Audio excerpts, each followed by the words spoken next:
Hey, Simon from Wolfmix here, and in this video I'm going to show you how to get started with the Wolfmix W1 MK2. Here we go.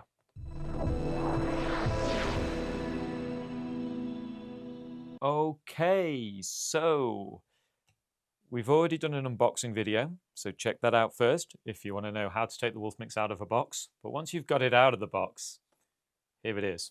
We plug it in with the USB-B over here. And I think to demo it today, I'm going to show you a basic moving head. So I have one with me down here from ADJ. This is the Inno Colorbeam Z7.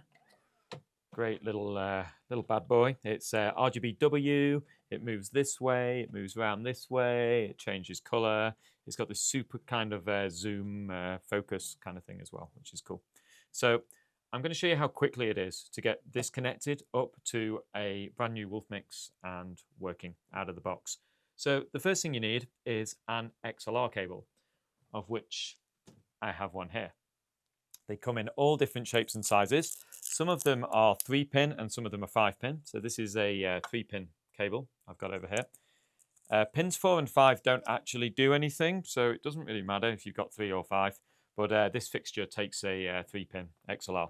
So what I'm going to do is plug this in over here. So I will plug one side into the DMX in and the other side into the DMX out of the Wolfmix. And you can use any socket.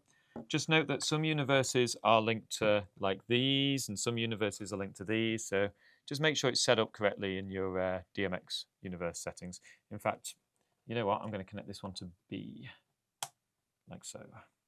Okay, and I'll run my XLR cable around here. And then I need to power it up. So this particular light uses an IEC 3-pin cable. I'm going to switch this on. Now they're quite feisty, these lights. They kind of spin all over the place when they don't have a connection. So I'll just watch my eyes. There we go.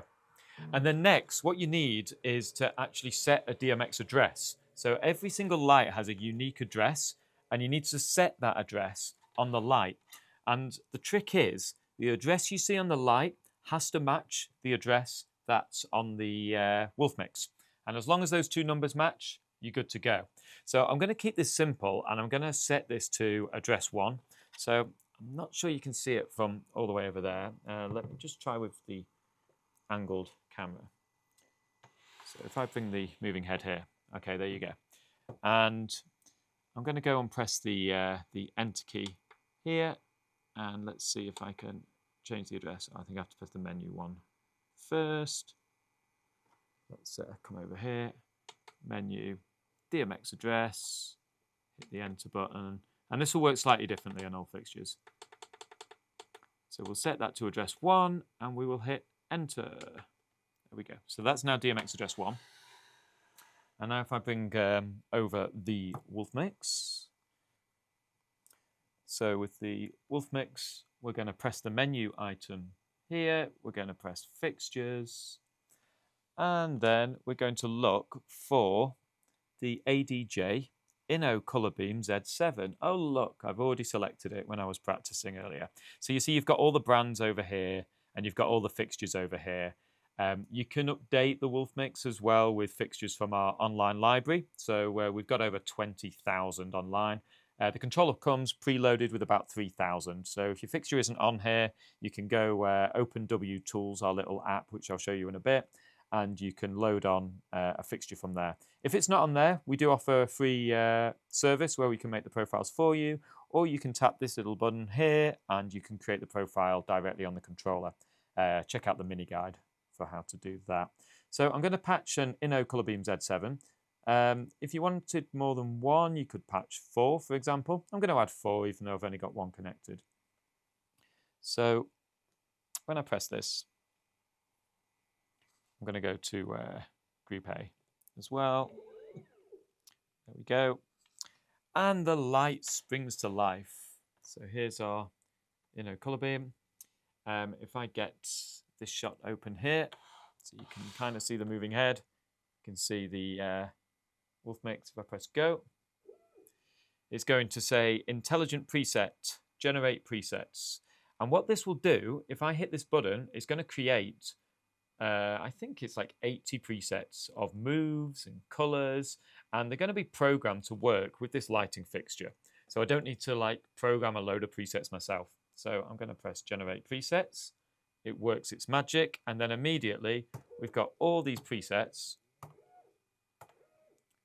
which control the light.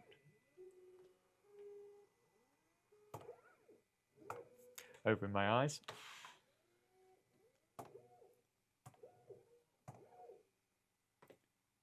And basically, if I go to startup, you see we've just got this amber color. If I go to position over here, we can set a position. So you see some have already been created for me. So we've got like position on the floor. And I can shift and hit this to edit the pan and tilt.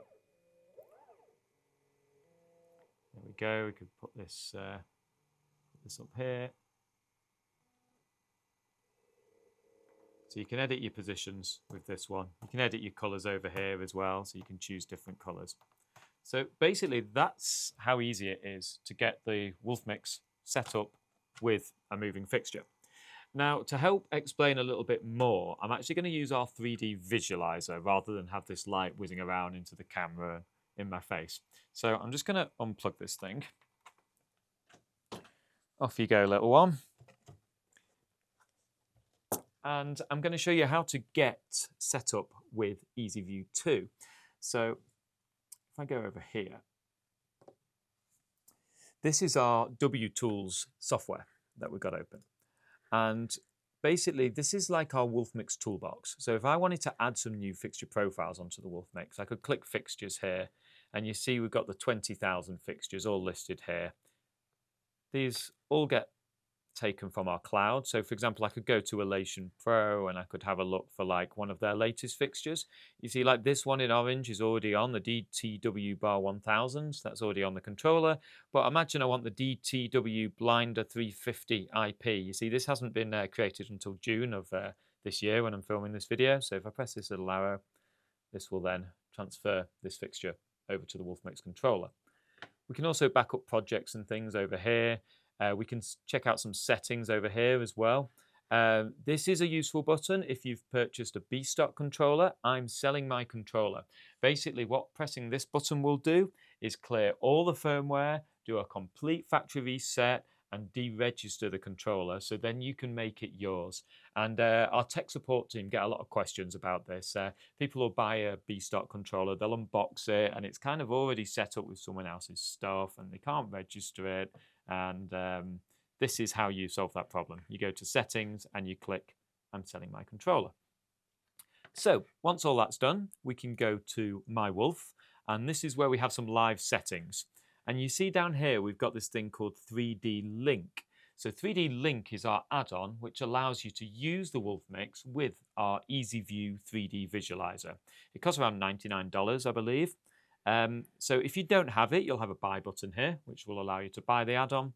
Once you've purchased the add-on, you click this button here, Launch EasyView Connect. This will launch the software. Once the software is launched, you click this button over here to enable it. So I'm going to minimize this WTools now, and I'm going to show you the EasyView software, which we've got behind here. Okay, so over here, I'm going to load a demo project. So I'll go over here, Projects, Open, and we've got Wolfmix Demo 2.0, which I'm going to open here. The Wolfmix does ship with a demo project. If I hit Don't Save, this will clear my first project, and you see the demo project loads, and it corresponds to the demo project in the 3D visualizer as well. This demo project ships with the 3D visualizer, and we've got a few new demo projects coming, which you'll see soon. I think we've got one with like a live stage, one with a club, and one with a disco setup. And it just allows you to play about with the controller with some demo lighting fixtures. Now, of course, I could patch in my own fixtures into the 3D visualizer. Check out that tutorial for a little bit more information. But here I've just got the demo project open. I've got some moving heads at the top. I've got some moving heads at the bottom. I can flash the lights, I can trigger some presets. This is kind of what it looks like once it's all been set up. So what I'm going to do is take you from the very beginning. So I'm going to go to the home screen, I'm going to open the menu, and I'm going to press New. Once I've pressed New, I get the fixture library. So I'm going to go to Generic, and I'm just going to add 8 moving heads, like so. I'm going to press Add 8, and I can choose a group for these moving heads to go in. So I'm going to choose Group A. The moving heads appear, and you see in the 3D visualizer, they all light up in white. And I can select and deselect them over here as well. So you see, as I deselect them, they're going back to the default values, which is orange. As I select them, they're turning white. And I can use a touchscreen to do this, or I can press this encoder, like so. So my DMX addresses are over here on the right. That all looks good. The groups, they're all into Group A. Yeah, I'm happy with that. What I want to do now is set some fixture limits, and this thing's really important. If you don't set fixture limits, the lights are actually going to point against the back wall, and you don't want your lights pointing them against the back wall. You want them flying around the room and pointing wherever you want. So I press this button over here to set the fixture limits, and I have this box drawn, and you see I can move my lights around here just to test them. And if I move this, it sets like a minimum pan. So I can set that to, say, 25%. I can set the maximum pan to 75%. And then I can set a minimum tilt over here. So let's see what this looks like. We've got the minimum tilt, still a little bit on the back wall. So let's increase that a bit. There we go. That's looking good. And these buttons here allow you to invert the pan and tilt. And these 2 buttons here, these allow you to just play a quick effect just to test where your lights are going. So if I press this button here, you see my lights start moving up and down. So that's looking great. And I can move them from left to right too. So you see they're not pointing on the back wall. They're all looking good. So when I'm happy, I can press back. So that's my first truss of lights. This button here deselects all the lights. So they're back to their default position. Now I want to add 6 moving heads on the floor. You can probably see them just at the bottom there of the 3D. So I'm going to press the Add button up here. Go back to Generic and Moving Head. Of course, for your lights, you won't be adding moving head. You'll add the name of your actual fixture. So I'll go over here and add 6 generic moving heads, and I will add these to Group B. These ones are set at a different DMX address. I believe they're like 200 or 300 or something. Yeah, I think they're at address 300. Let's try that. There we go, and they light up at the bottom. And now I need to set my fixture limits for these bottom lights as well. So if I do this, you see they move up and down together. And can you see those lights at the bottom? They're not following the lights at the top. So I need to limit the tilt, I think, to probably about 50%. There we go, that's looking good. Now let's move them left and right. Okay, and again, I should put this 25 and 75. But you see they're moving in the opposite directions. So this is where we need to use this button to invert the pan. Now they're all moving together. So I'm happy with that. Let's go back. And I'm going to press Go. And again, I'm going to create presets, generate intelligent presets. I'll press the magic button. And there we are, a whole project set up of different effects. Now the first page gives us effects which control moving and colour and everything else. The second effect, or the second page, gives us a bunch of colour effects. So you see we can keep the same like moving effect playing, but we can have it in different colours. So if I want deep green, neon rave, like that one, rainbow, red sky at night. So you see I've got the same move effect playing, but with different colour effects. Then on page 3, I can do different moving effects. So I could do like a scatter, generator, point to point, phased spin. And these are all effects that have been pre-generated for us. Finally, on page 4, we've got some beam effects. So it could have a slow sparkle, a sizzle, Wolf Rider. This is one of our new effects in firmware 2.0, which flies the lights left and right. big wave. So this is just something that helps you get started. I'm going to go back to startup. All right, then we've got the mode buttons over to the left. So as soon as you want to start creating something for yourself, you can use these mode buttons. So for example, if I go to position, I can put my lights on the floor. So you see all the lights are now on the floor. If I wanted group B to be on the crowd, I could do this, or on the ceiling. If I wanted group A to be in the center, I can do something like this, or center point. So this allows me to set my positions. Color, this allows to select colors. So for example, if I wanted group A on green or lime, and I wanted group B on UV. So you see your groups are in columns. It's literally like an audio mixer, one column for each group. So I set my colors on that screen. Gobos, so if your lights have gobos, I could choose one gobo for group A, another gobo for group B, and I can move these encoders to rotate the gobos. If you're on firmware 2.0 or higher, we've got some other options here as well. So for example, if your gobos are looking a little bit out of focus, you can tap this button here and you can adjust the focus of your lights. It all looks good here. You can also expand. So you see here we've only got 5 gobos per group. If I push on the encoder, I now have 20 gobos for the group. So I can select a larger variety of gobos. And the same goes for colors as well. If I just go back to the color screen, if I press A, you see now I've got 20 colors for group A, so I could put these in lemon, for example. Do you prefer lemon or lime? Let us know in the comments. No, don't. Okay, so after this, if we go to the home screen, this is where we can change the dimmer. We can solo the lights. We can flash the lights. And then we have 3 buttons. We've got a blue button, a green button, and a magenta or pink button. If I select one of the blue buttons, it turns the color effects on and off, so it starts changing color. If I select one of the green buttons, it starts moving the lights around the room, so it does the move effect. And if I select the magenta buttons, it starts doing a beam effect. So these can be used to create dimming effects, chaser effects, and things like that. So I'm going to, let's say I'll shut off the light from group B, and in group A, I'm going to trigger the move effects. And you see they start doing a figure of 8 pattern. If I want to edit those move effects, I tap the move effects button here, and let's say I want them doing a circle instead. I can put them in a circle. I can speed up the circle with the first encoder. I can add a little bit of phasing. So now I have this phase circle. I quite like what I see there. And then what you can do is to save it into a preset. So if I go back to the preset screen over here, and if I select page 5, for example, I can shift and hit an empty button. I can give it a name. So let's call this my first preset. Like so. And then you just hit this flashing button to save it.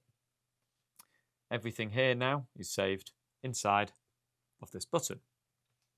I can go back to a different preset, let's say get moving. Then I can go back to the preset I was running earlier. I can use the touchscreen as well. My first preset, there you go.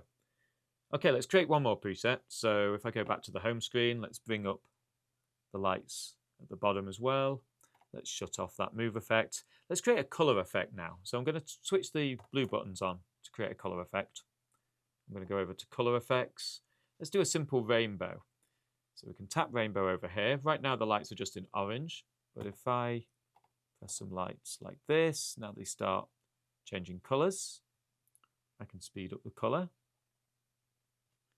You can remove the phase so they all change color together, or I can add some phase to have a color sweep. I can remove the fade, or I can add some fading. And really, when you're creating these effects, it's just a case of playing about with all of these properties to create something that you think looks good. I'm quite happy with how that effect looks. So I'm going to go over to preset. I'm going to shift and hit the second one, and then give this one a name. Call this one color effect. And then I can can save that over here. By the way, this screen you see here just allows you to rename the effect, and you can exclude parts from the effect. So imagine you want this preset to just trigger some moving effects. You don't want it to change the color effects. You can turn these off and on. I'll save that. So I have the effect I made earlier, my first preset, and then I've got my new color effects. Once you've got your show running, you've got some flash buttons down the right here. So you can do things like strobing your lights. This is the wolf button, which does this mighty flash paparazzi effect. You've got a blinder over here. You can black out your lights. You can change the speed or freeze an effect. And if you've got a smoke machine, this will do the smoke machine too. So they're the basics of the controller. There are some other screens I haven't touched on today. So for example, you've got Live Edit. This allows you to create some custom buttons. Imagine you want to create, imagine you've got a disco ball and you just want a button that's going to put one light on the disco ball. With this screen, you can do really specific stuff. Check the Live Edit mini guide for some more information on that. And if I go back into the menu here, we've got some other buttons here. For example, we've got DMX values. This shows you the actual DMX output of each channel. You can literally select a channel and you can change the channel here if you need to test something. We've got a mapping screen as well. So if you've got an MK2, you can do like MIDI and DMX mappings. If you've got some MIDI faders you want to link to the group dimmers, you can do all sorts of stuff like that. You've got your general settings up here, by the way, as well. These are where you assign your different DMX universes, and you can enable and disable some things, you know, change your display brightness, all that kind of stuff. And then finally, you've got like a lock and a lock edit up here. This is great if you're doing, you know, an installation or something like that, and you want to lock the editing. So have a play. It's all about just playing about with the 3D visualizer or with your actual lights and just seeing what you can create.